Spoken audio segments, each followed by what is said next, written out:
All right. This is Ranking of Cage Part 4, Valley Girl. I'm Colton, joined by Kudrow, Quinn, and Josh. Um, the movie Valley Girl from 1983, and of course, starring our favorite Nicolas Cage. So, the premise of this movie is that the two main characters, Julie and Randy, who is Nicolas Cage, um, Julie is a Valley girl, and Randy is from Hollywood and kind of part of like the rock scene on the Sunset Strip in Hollywood, is what it's projected as. So I'll kind of go through a general plot line of the whole movie here and then we'll talk about it. So the movie opens up with Julie and her friends hanging out at the mall, and it starts to let you into the world, and they're the Valley Girls. Start And timer. and then there's a party in the valley with the Start Valley stop. Girls and their friends, and then Randy and his friend crash this party, and they look completely out of place because they're like from the rock scene. Um, and then uh, Randy is talking to Julie at this party, and then you meet Julie's boyfriend Tommy, who comes up and talks to Randy and doesn't. He's upset with him, and he punches him in the face. So Randy and his friend leave, and then you get a cageism where Nicolas Cage freaks out, kicks a car. They turn around, come back to the party. Randy sneaks in through the window, waits for other people to go through the bathroom until Julie finally comes into the bathroom, and then he convinces Julie to leave with him. Randy then takes Julie and her friend Stacy to a rock show on the Sunset Strip. And now the Valley Girls are the ones out of place in this like scene with the rock band playing. Um, and then you go through this part where Randy and Julie kind of fall in love. Then after that, you find that Julie's friends are not into the idea of Julie being with Randy. And then Julie's having trouble deciding between Randy and Tommy. Julie eventually tells Randy she can't see him anymore, and then Randy is basically stalking Julie, sleeping outside of her house in a sleeping bag on her lawn. Um, Following this, Julie and Tommy go to prom together. Randy shows up, fights Tommy. Julie starts a food fight by throwing like a pie at Randy, or not at Randy, at Tommy, and then Julie leaves in a car with Randy, and it's happily ever after that. I think. What did happen? Where did they go? I I don't. The end of the movie, they drove into the credits. Yeah, this movie felt like it started like slow, but then all of a sudden there was only 10 minutes left. Yeah, And like it went forever with like the same shit, and then it's like, wait, and now what are they gonna do? And then they made it out because of food fight at the school dance. Right. Yeah. What do y'all think? I'm gonna go last because I have a pretty strong opinion on this movie. So in the beginning, like you're getting all the like showing us the Valley Girls, showing us kind of the discrepancies between these two cultures, if you will. I find all of Julie's friends to be highly annoying. Um, and it's relatively uninteresting in the beginning. You just wish all these 18-year-olds would shut up. Um, and then like I don't know why. I don't know what the premise is in the beginning that they decide like why is Nicolas Cage there? And I don't know. It just seems kind of forced in the beginning. Um, but yeah, I don't get the draw of Nicolas Cage to want to go Well, to this. the draw is that they're from different social classes, and the big divide is between the suburbs. Using the Capulets. I mean, you could make that analogy. That's what it is, right? It's Juliet, Romeo and Juliet, Randy and Julie. Well, I don't think so.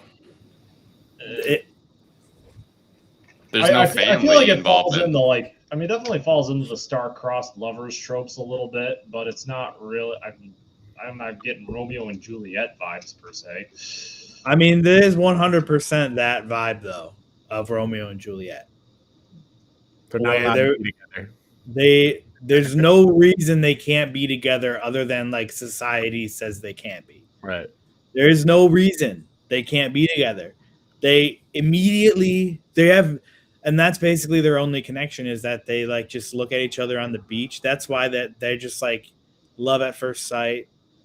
You know, if your heart has ever been touched by the tender gaze of a woman on the beach, you can agree that love is a wonderful feeling, and that's what this movie is all about. Yeah, Oh. that's what love is. Sure, let's go with that.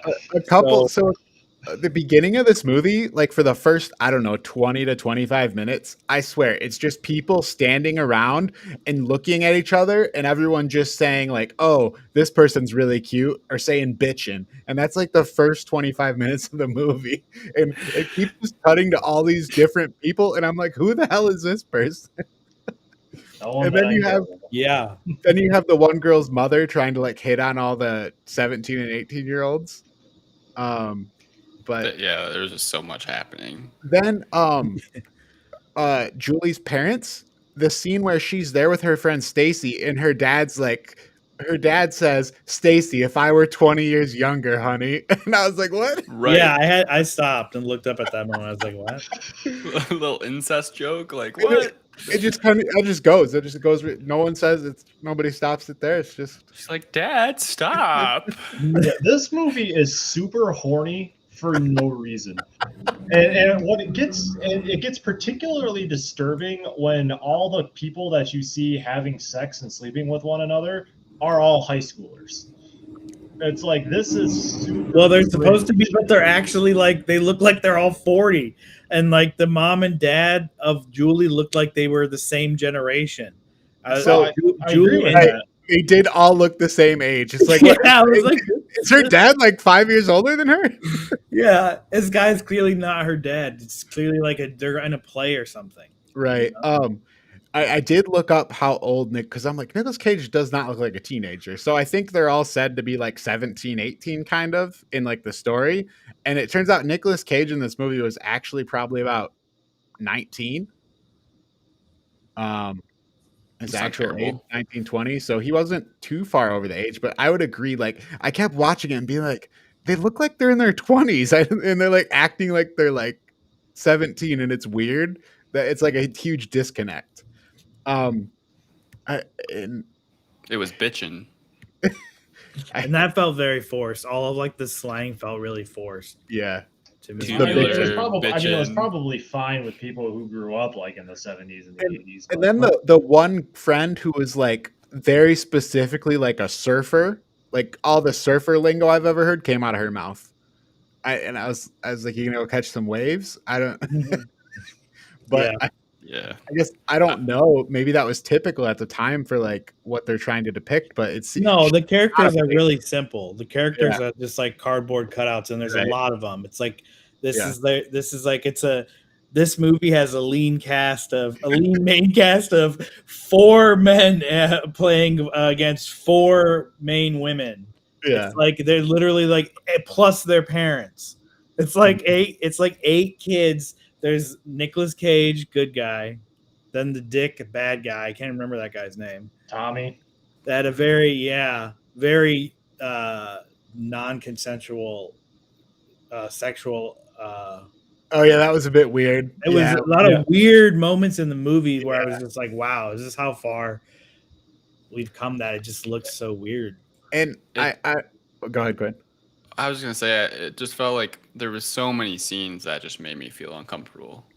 kind of like Escaping Las Vegas, just on a different like level. Yeah. Not Yeah. because they were like edgy or anything like that, just because Right. it was just like awkward. Where he's like Like, the casually conversations are stalking her awkward. at the end of the movie. Right. Or Skip when he's talking to the mom after delivering the groceries. Oh, You're like, yeah. what is going on here? Like, what? And I like- then Nicolas Cage in the shower just watching people like Oh, Yes. yeah. do whatever they're doing. So freaking That was- weird. That was weird and uncomfortable, but like in a way, it's kind of like what saved this movie is its like turn into like being bad, funny, like just like comical and how insane it is. And I feel like this pairs well with Nicolas Cage doing his freakouts. I do think Nicolas Cage is by far the best acting in this movie. And I thought his freakouts were some of the most entertaining parts. Yeah, The I'd cageisms, agree. I think we call them cageisms. Yeah, but calling Nicolas Cage the best actor in this movie isn't really that high of a bar. True. Just gonna throw Fair. that out there. Who else is in this movie? Yeah, I knew none of the other actors from like other movies. I looked at some of them. I didn't recognize they were in other movies. I didn't recognize any of them right away though. Also, this movie feels like it's torn between two things. One is like being like like a lot of the dialogue you get is like of like a coming of age teen kind of drama, and then it's like rated R with a bunch of naked people and sex. So I felt like it's kind of like between those two things because it has that, but then like later on it's like this coming of age teen dialogue, and I'm like, what am I watching here? Like where she's sitting on the couch with her father, Right. and he's He's like, probably blown out of his mind too. He's probably high as shit. Yeah, he's like he smokes in the bathroom and then he comes out and he's like he brings out these old pictures and he's like looking. I was like, where is that picture? I wonder how much. Right. I wonder if I could find that picture. The mother and the father of Julie, I think probably the worst acting in this movie. Yeah, they were great. I wrote a quip for them.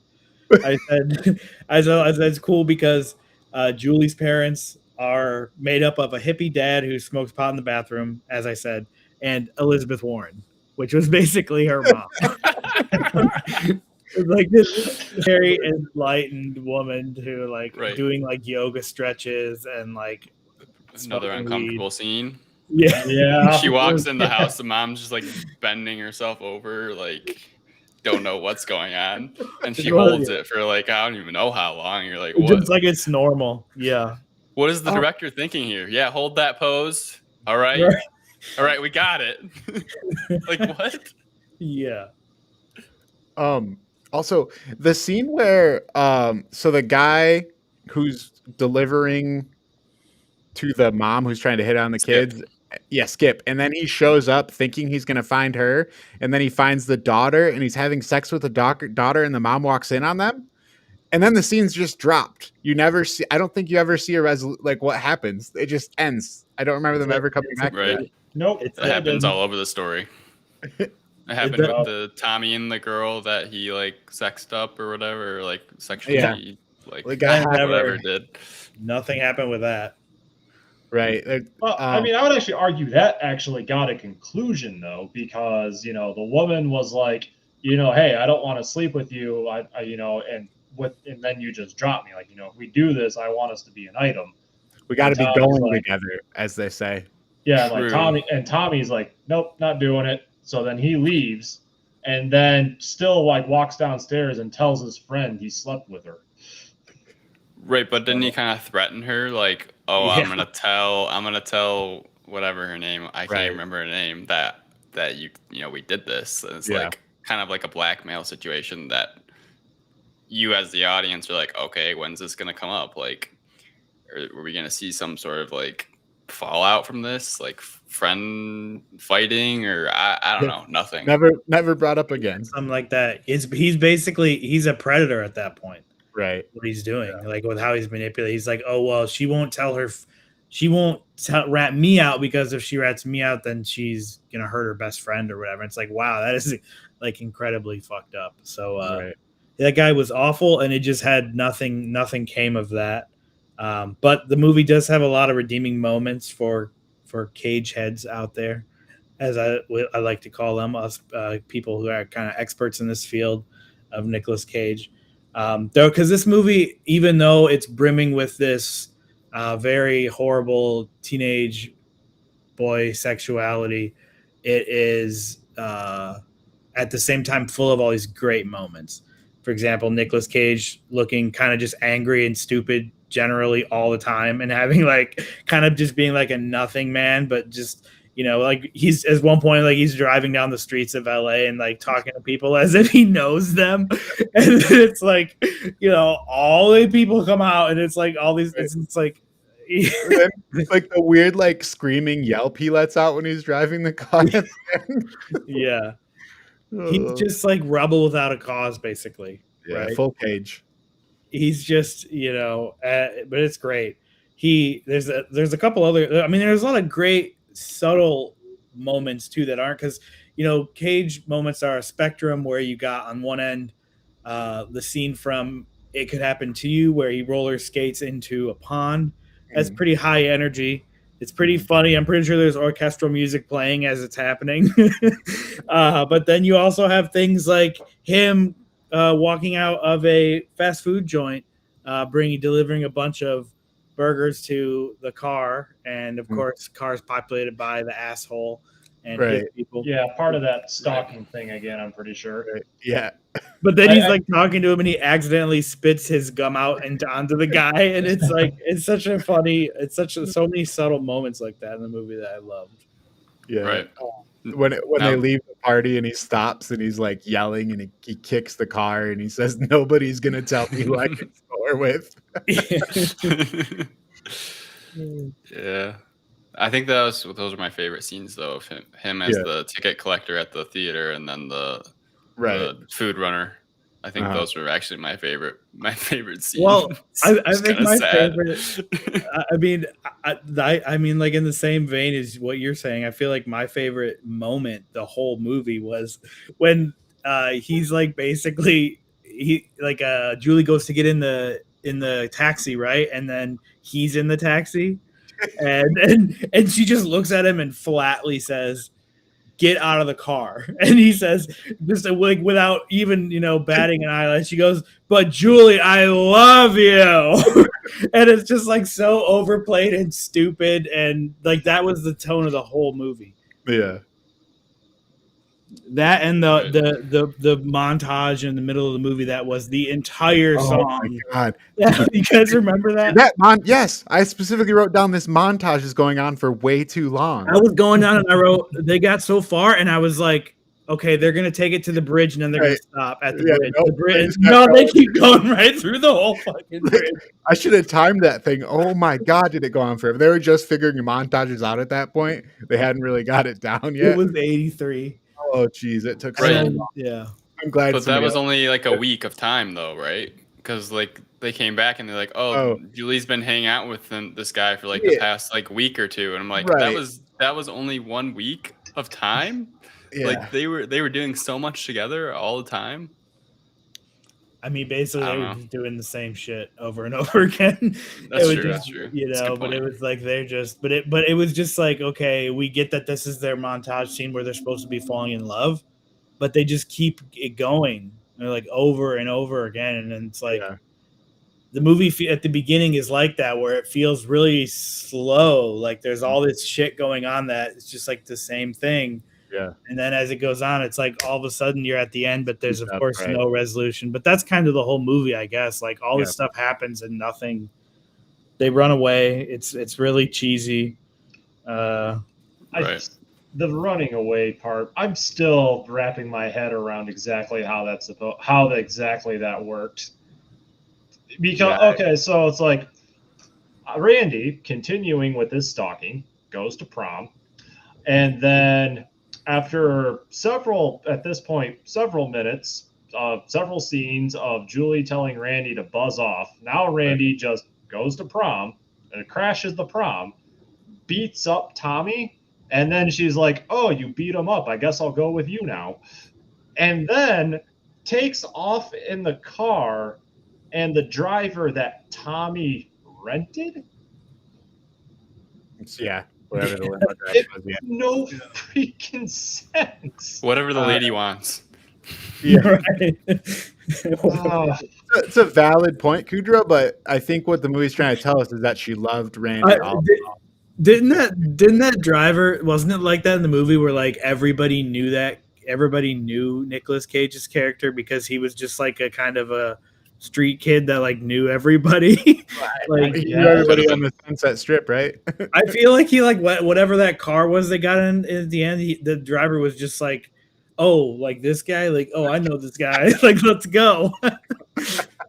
Say like let's go. Yeah, That was everybody he met in the movie. So also, who was his sidekick? I don't remember the name. I forget his name. Oh, that was the actor I was gonna look up because I was like, he first started out like he looked like. At first, I was like, "Is it Sting?" No, and I was like, "Is it Quentin Tarantino?" No, but I'm on the right track. Did you know that Julie? Did you see the part where Julie like sleeps with like a clown doll? Did anyone else notice the clown doll she had in her hand? I feel like I did not. Yeah,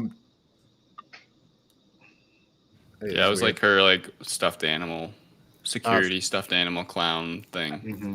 His friend is played by Cameron Dye. His name was Fred. Fred, yeah. Yeah. So I guess individual rankings. Not a good movie. Had some Nicolas Cage spots that I thought were okay. That kind of brought the movie up a little bit. Nicolas Cage definitely was the good part of this movie. And I think for me, this sits squarely in the D tier. Not like good, but D kind of. You know, it's a little below a C, but good enough to be a D. That's probably where my individual ranking sits. I guess yeah, go ahead, Quinn. I was gonna. I guess I won't put it as low as I put Leaving Las Vegas because it didn't make me that uncomfortable. And there were some funny moments. Like I like the dad a lot. The dad was sweet. So I'll probably put it. I'll put it as a D as well. I think a D is a solid ranking. D for dad. D for dad. The scene where they break up or whatever, where Randy like storms off. He's like, "Yeah, fuck you." Right. That was one of the best Nicolas Cage scenes because it was like it went so quick. It was like, I can't see you anymore. He's like, "Oh, it's because you're dumbass friends, isn't it?" And then he just all of a sudden he's gone. You're like, "What just happened?" Yeah, definitely. But yeah, that was a good scene anyway. Yeah, D for me. Josh, I'm just trying to remember what I gave Moonstruck. I can actually tell. You gave it an E. You did give it an E. Damn. If I gave Moonstruck an E, then I should give this an E. We support altering ratings if you change your opinions in the future. So if you would like to make a change, you're welcome to. Yeah, I mean, I can stick with that, but I'm gonna go with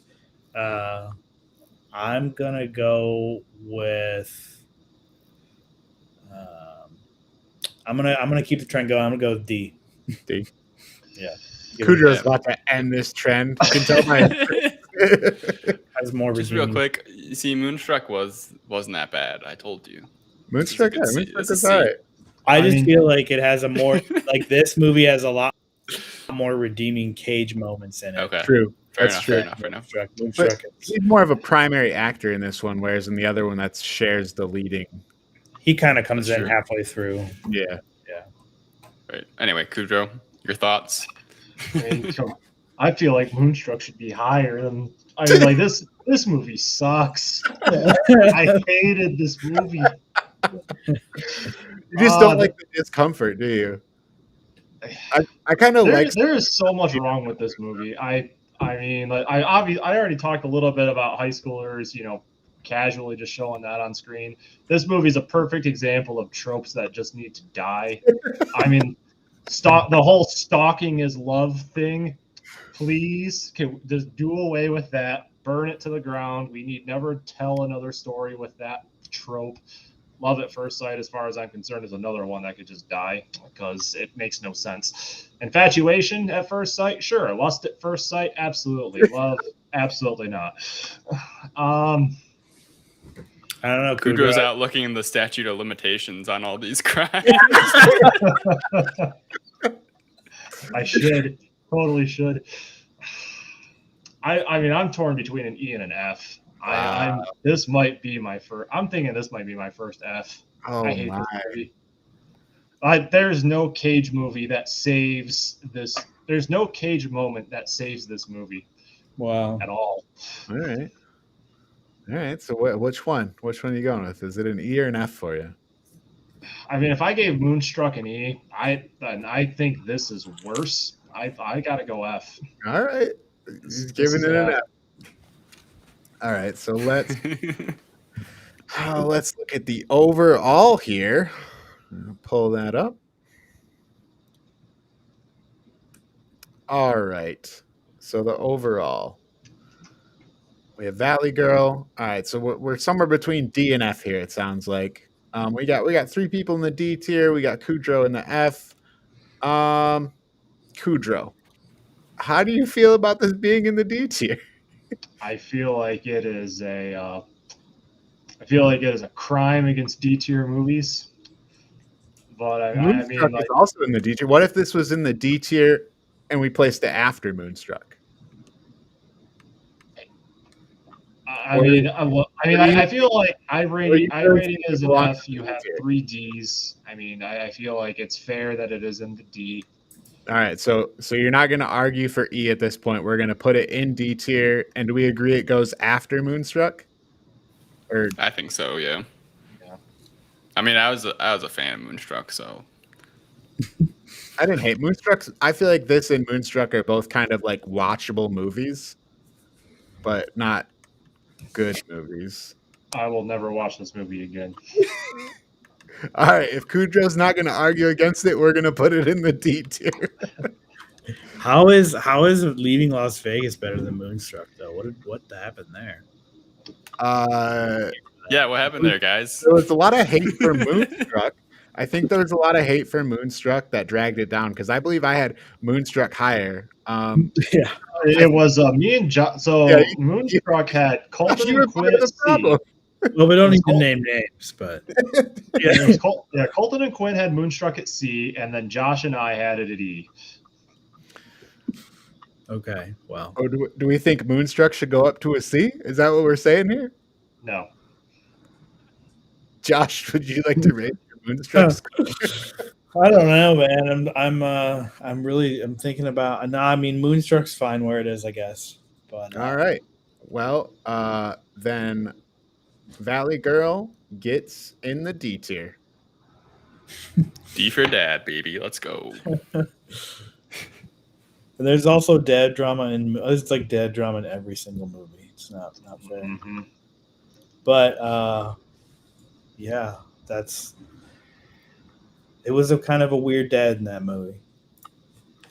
A weird dad. I've never really seen a character like that. They had a nice business going there, though. Oh my god, we didn't talk about the health food store where the guy was just eating like a oh yeah, what was that guy doing? Oh, I didn't even notice. What was he eating?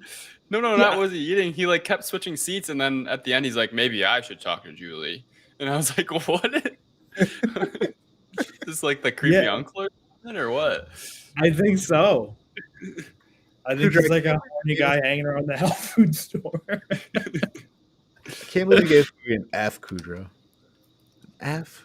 Wow. This movie sucks. Oh my god. Much like Leaving Las Vegas. It wasn't good, but oh, if you remember what I said about Leaving Las Vegas, I mean, I'll reiterate. I did not enjoy watching that movie, but that doesn't mean I don't appreciate the story that the movie told. I think I'm in agreement with you that Leaving Las Vegas is better as a movie to watch. But yeah. I feel like Leaving Las Vegas was very much a movie that is worth watching once. Yeah. This movie deserves to have never existed. Wow. I guess I could see the argument for an E, but F's reserved for movies like Final Fantasy Spirits Within. I totally disagree with that opinion.